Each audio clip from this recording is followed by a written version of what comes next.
സ്വന്തം വീട്ടിൽ നിന്ന് അടിച്ചിറക്കിയ പിന്നെ രാഷ്ട്രീയക്കാർ വില വയ്ക്കൂ. എല്ലാം പറഞ്ഞിട്ടുണ്ട്. വലതുകാലം വെച്ച് കയറിക്കോ. ഇനിയെങ്കിലും നന്നാവണേ എന്ന് പ്രാർത്ഥിച്ചോണ്ട്.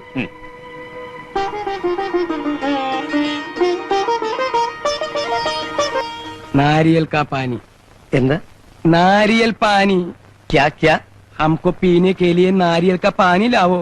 എന്തെന്ത് മൂപ്പർ ചോദിക്കുന്നത്? മൂപ്പർ ഇങ്ങനെയാണല്ലോ ആക്ഷൻ കാണിച്ചത്. വെള്ളം അടിക്കാനായിരിക്കും. ദൈവമേ, ഇത്ര ആൾ നിൽക്കുമ്പോഴോ? ये बुद्धू का आदमी नारियल पानी लावो ना. ഇതാ തന്നെ മദ്യപാൻ തന്നെ. ക്യാ മദ്യപാൻ ഹേ?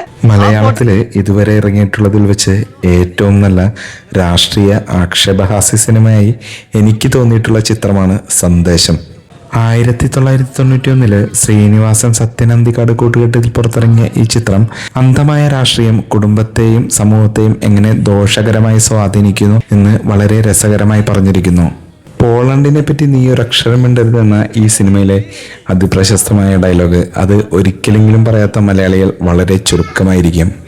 ഒരുപക്ഷെ ഹേറ്റേഴ്സ് ഇല്ലാത്തൊരു മലയാള സിനിമ എടുത്താൽ അതിൽ മുൻപന്തിയിൽ നിൽക്കുന്ന സിനിമയായിരിക്കും സന്ദേശം.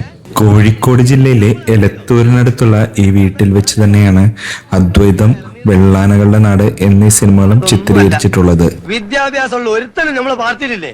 ഈ നാരിയൽ പാനിന്റെ അർത്ഥം ആർക്കും അറിയില്ലേ? നാരിയൽ പാനി നമ്മൾ ഇളനീരോ? ഓന്റെ ഇഷ്ടം എന്നാലും ആദ്യം പറഞ്ഞൂടെ?